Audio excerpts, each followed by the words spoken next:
Good morning. The House of Commons has spoken, the Conservative Party has come together, the Rwanda bill has passed. It's now time for the Lords to pass this bill too. This is an urgent national priority. The treaty with Rwanda is signed, and the legislation which deems Rwanda a safe country has been passed unamended in our elected chamber. There is now only one question. Will the opposition in the appointed House of Lords try and frustrate the will of the people as expressed by the elected House, or will they get on board and do the right thing? It's as simple as that. We have a plan, and the plan is working. Last year was the first year the number of small boat arrivals went down.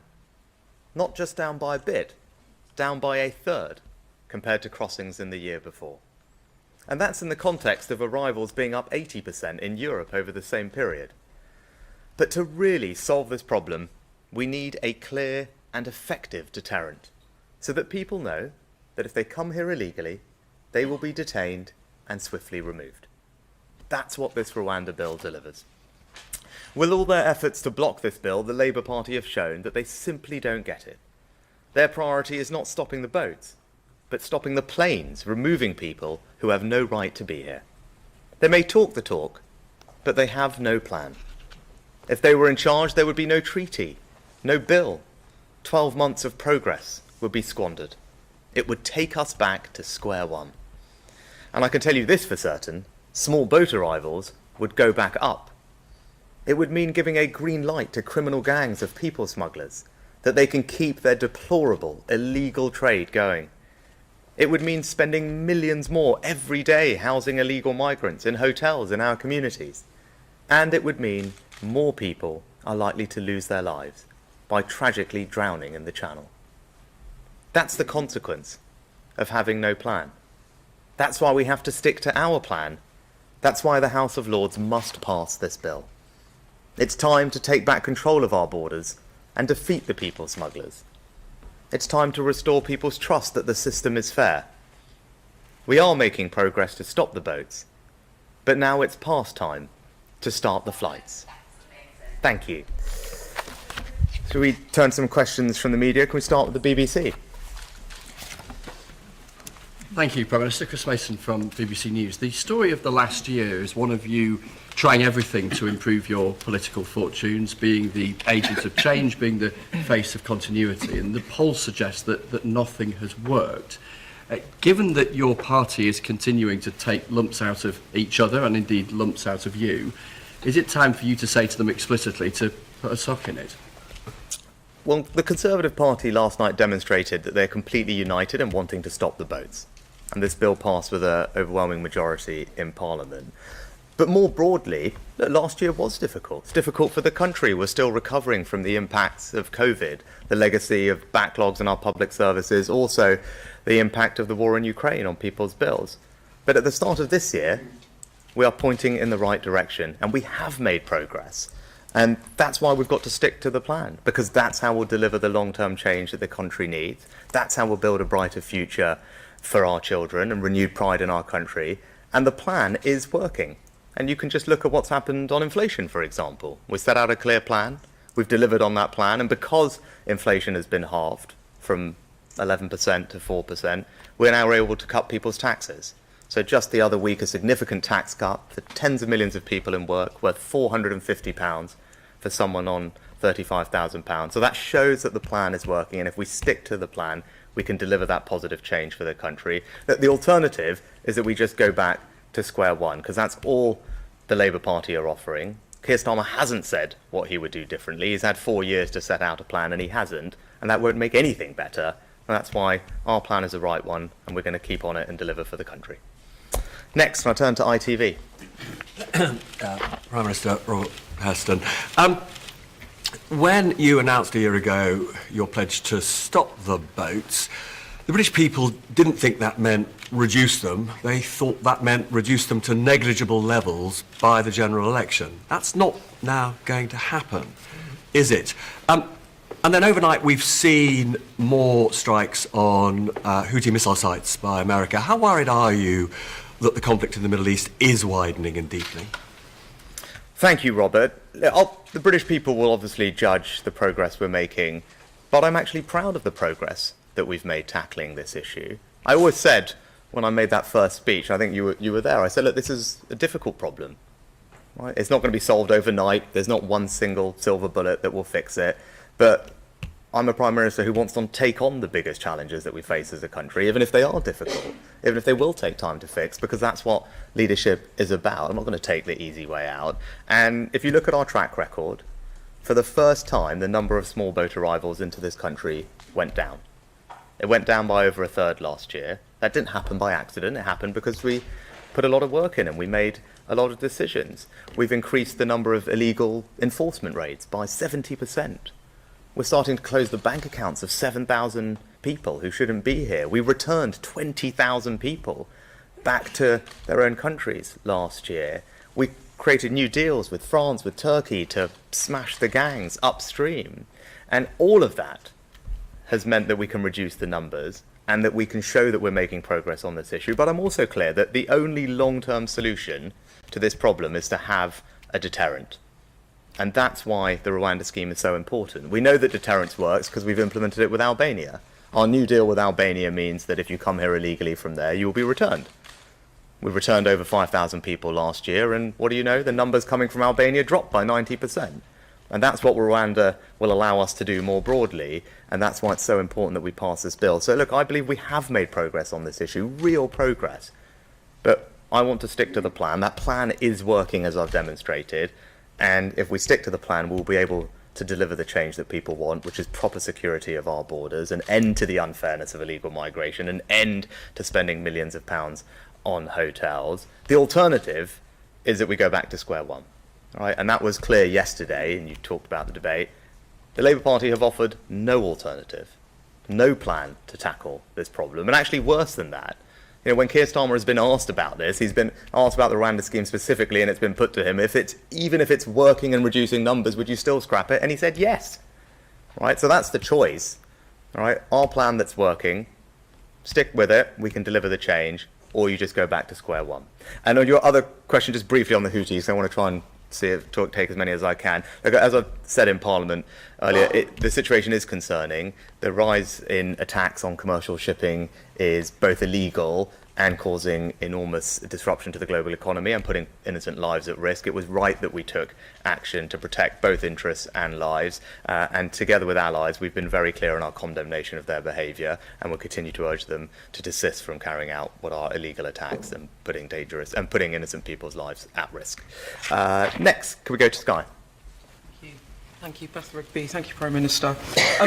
Prime Minister, you say that the party's united, you've won the vote, but several letters of no confidence in you have been submitted on the back of the events of last night.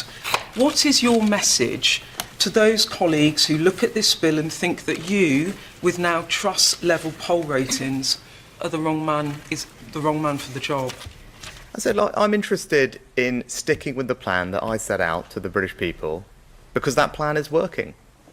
Right? It is delivering real change, and if we stick with that plan, we'll be able to build a brighter future for everyone's families in this country, a renewed sense of pride in our nation, and the progress that we have made is demonstrable. Right? As I said, last year was a tricky year. Recovering from the legacy of COVID, backlogs in our public services, the impact of the war in Ukraine on energy prices, but we are now pointing in the right direction. Progress is being made. We've now had 5 months where wages have been rising faster than prices. People have started to see the benefit in mortgage rates of those coming down. Inflation has fallen, as I said, from over 11% to 4%. And because of that progress, we were able to deliver a very significant tax cut for tens of millions of people in work.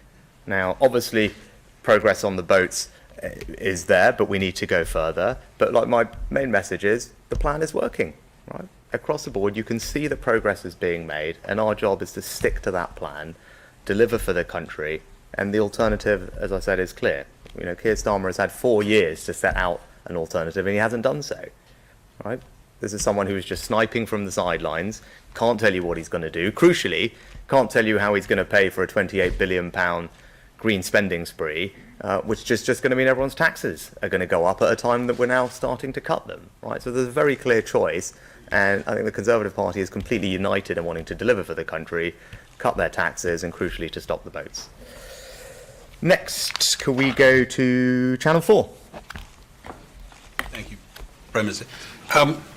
The habit of the Lords is not to actually stop legislation, particularly with the government, the all sort of majority, but to delay it. So assuming you do get your bill put into law by the spring, can you 100% guarantee a plane will take off to Rwanda before the general election?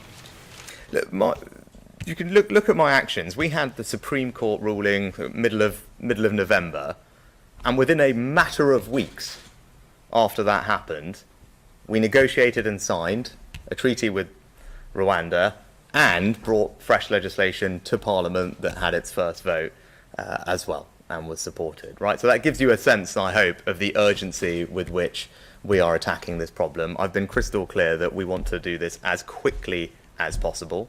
You can see the urgency with which James and Michael and the team are operating, and it's now up to the House of Lords.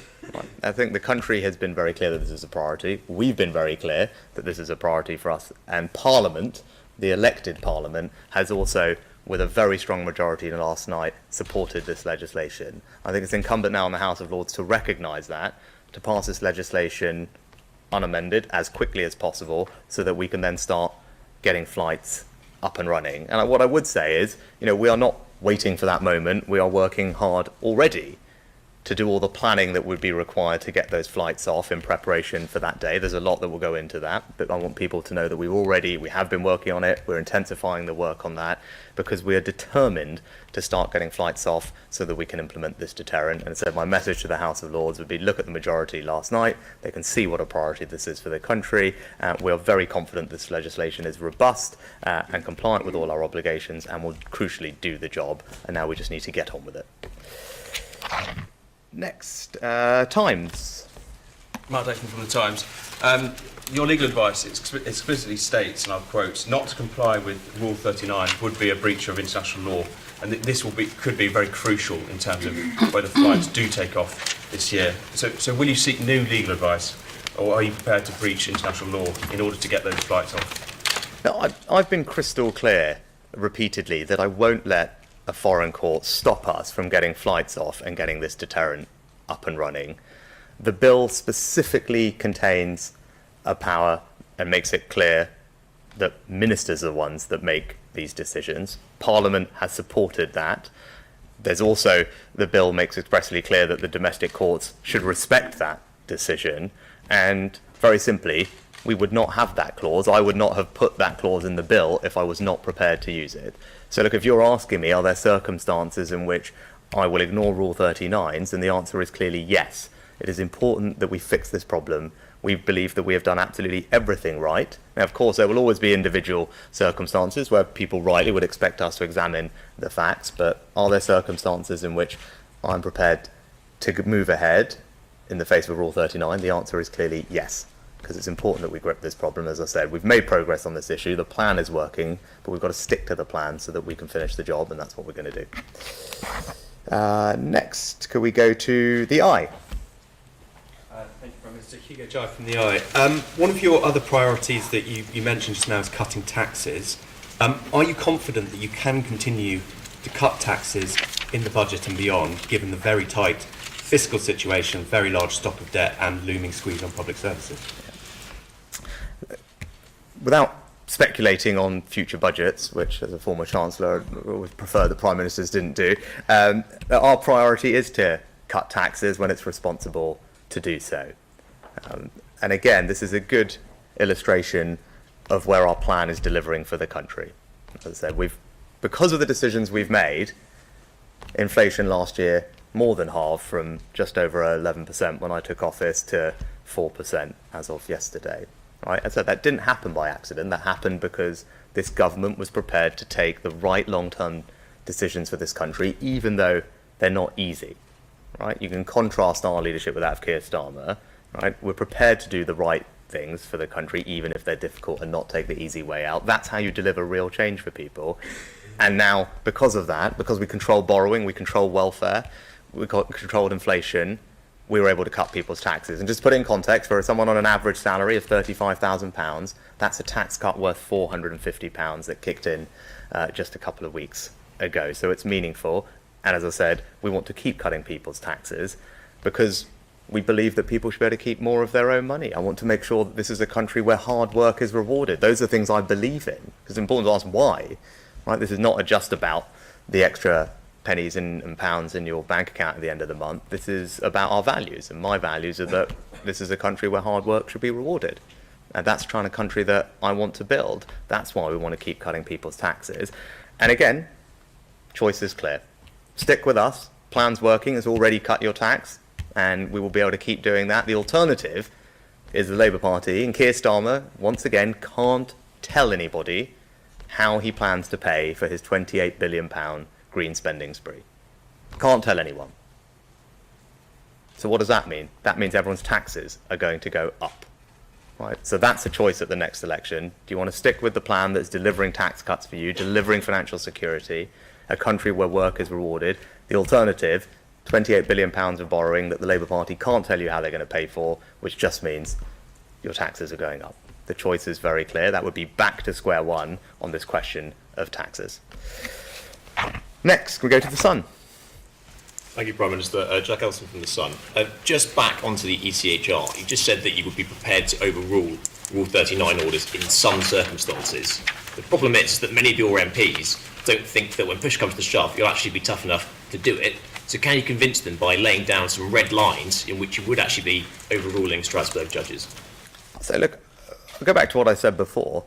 I specifically put a clause in the bill that makes it clear that it is ministers that make those decisions. I wouldn't have put that clause in the bill if I wasn't prepared to use it. Now, of course, there will always be individual circumstances, as even those who have debated this issue over the past couple of days acknowledge there will always be individual circumstances where it will be right that facts are considered. But ultimately, it's for ministers to decide. I've been very clear that I won't let a foreign court stop us from getting flights off and establishing this deterrent, because we believe, with all the checks and processes that we've put in place with this bill, that we are acting in complete accordance with everything that is required of us. All the safeguards that we've got mean that we have behaved properly, carefully. Parliament will have spoken and made sure that it's Parliament's will as well once this bill passes. So that's why I can say confidently that I will make sure that I get this deterrent up and running. I wouldn't have put this in if I wasn't prepared to use it. And as I said, are there circumstances in which I would use it? Of course there are, because I want to make sure that we can resolve this issue and stop the boats. We've made good progress, but I want to make sure that we finish the job, and that requires getting Rwanda up and running.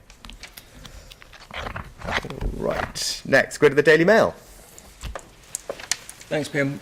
When's the first flight to Rwanda going to go? Because people are sick of empty promises on this. You said before it's going to be Easter. Is it still going to be Easter? Has it slipped to the summer? Can you even guarantee that a flight will go this year? Yeah. Look, Jason, what I can tell you is I want to see this happen as soon as practically possible. Of course I do, right? And that's why James and Michael and the team worked incredibly hard after we got the Supreme Court judgment in the middle of November to not just sign a brand new treaty with Rwanda, negotiate and sign, but then also introduce new legislation into Parliament and have it voted on before Christmas. That happened in a matter of weeks, right? So that should give you a sense that we are not messing around here, because we're also frustrated and fed up, right? I share the frustration the British people have. I said I wanted to end this legal merry-go-round and just get on with this at this point. So we're working as fast and as quickly as we can, and the question really is for the House of Lords, right? And that's the question is, will the House of Lords understand the country's frustration, see the will of the elected House, and move as quickly as we have to support this legislation so we can get it on the statute books and then get flights up and running? And as I said previously, we're already doing the operational work that's required to make sure that we can get flights up. And this is one part of a plan that is working. We're carrying on doing all the other things that are meaning that we can get boat numbers down. Working with other countries to smash crime gangs upstream, interdict boats and engines as they travel across the continent, make sure that we strengthen our returns agreements, continue to find those who are working here illegally and return those, work through the backlog so that we can empty hotels. We just announced and delivered on the first 50 hotel closures. 50 hotels returned to local communities. More of that is coming. That's because we've doubled the number of caseworkers and tripled their productivity. So we cleared more asylum decisions last year than at any point in the last 20 years, right? And I can go on, right?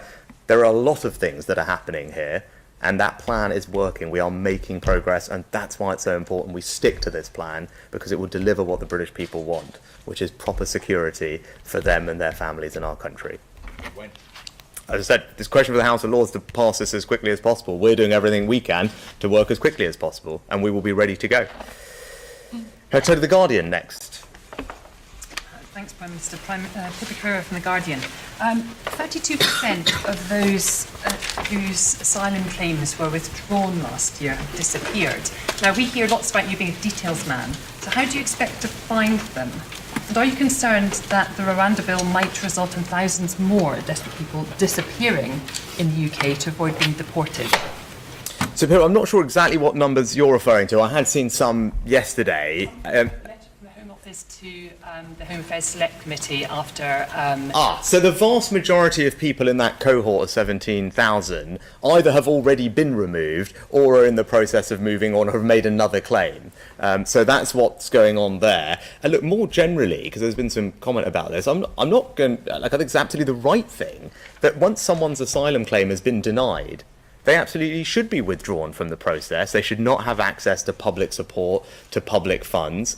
And if they are then at that point not reporting back to the Home Office as they're meant to, then immigration enforcement should absolutely do everything that they can to identify these people, detain them and send them back. And that's what we've done last year. So we had a 70% increase in illegal immigration enforcement raids, thousands of arrests, and we returned over 20,000 people. And I think that's what the British people would expect us to do. Like when people are in the process and ultimately their claim is denied, like very quickly, people would expect us to be able to identify them, find them, and where we can, return them. And that is exactly what we're doing. And I think it's absolutely the right thing to do. But again, doesn't happen by accident. It's because we have a plan. We put that plan in place and we worked hard to deliver it. And that plan is working. And we will continue to do that this year. As I said, Rwanda is important, but all these other things are important too. And we're delivering across the board. And that is the progress that would be unwound. Right? That's the choice at the election. All the things that we're doing that are delivering progress, like we would go back to square one, because the Labour Party does not have a plan on any of these issues, and that's why there's a clear choice when the time comes. And next we go to the Express. Thank you. Steph Sparrow from the Express. What are the consequences for the rebels in your party? If they don't lose the whip, why not? Can they rebel without any consequences? Yeah, I think on this issue, the Conservative Party last night was united in wanting to stop the boats.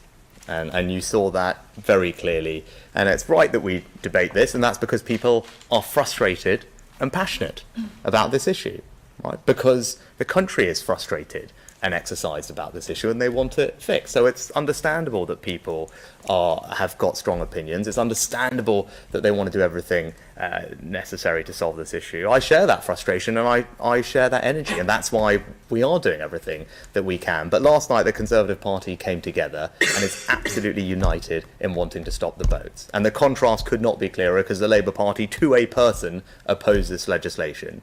Right, so the question and the focus now has got to be on our plan, which is already delivering. We are already making progress, with the numbers down last year by over a third, or what the Labour Party are saying, where there is absolutely no plan, would take us back to square one. And that's worse, because I don't actually believe Keir Starmer wants to resolve this issue. As I said, when he was asked if he would stick with the Rwanda scheme, even when it was up and running and working, he said he would still scrap it. Right? I think that tells you what you need to know. Right? This is someone who says, oh, he's interested in smashing the gangs. But then the question I still haven't had an answer to is, why then does the Labour Party vote against the powers in our previous act, which have allowed us to arrest 873 criminals and people smugglers who have now been sentenced to over 350 years in jail? Right? Those are new powers that we passed to smash the gangs. that are leading to people being taken off the streets and put in jail, which all contributes to a deterrent effect, but the Labour Party voted against that. So Keir Starmer will say one thing and do another thing, right? And that is symptomatic of his overall approach to leadership, right? This is an election year, and the choice of that election is going to be clear, right? We have got a plan. That plan is working. If we stick with it, we can deliver a brighter future for the country, renewed pride in our country, and the alternative is that we go back to square one because he can't tell you what he's going to do because he doesn't have a plan. We've got time for one last one, LBC. Hello, Natasha Clark, LBC. Thank you, Prime Minister. Rwanda has said that they are willing to pay back some of the money that we gave them if no one has flown there. Can you promise that you will fight to get every penny of taxpayers' money back if no flights go off to Rwanda? Natasha, I'm fighting every day to get the flights off to Rwanda, right? That is what James is doing, that's what Michael is doing, that's what I'm doing, because we want to stop the boats. We have made good progress, the plan is working, the numbers are down by over a third last year for the first ever time. That shows you that the plan is working, but if we stick with the plan, we can get this done. We need an effective working deterrent. That's what the Rwanda scheme delivers. That's not just my view, that's the view of many eminent lawyers, former Supreme Court judges, all of whom have said that our plan will work. So as I said, the question now is for the Labour Party in the House of Lords, will they support this bill so we can get it on the statute book as quickly as possible so that we can start the flights? Because that's what we need to do. That's how we're going to stop the boats. Thank you very much. Thank you very much.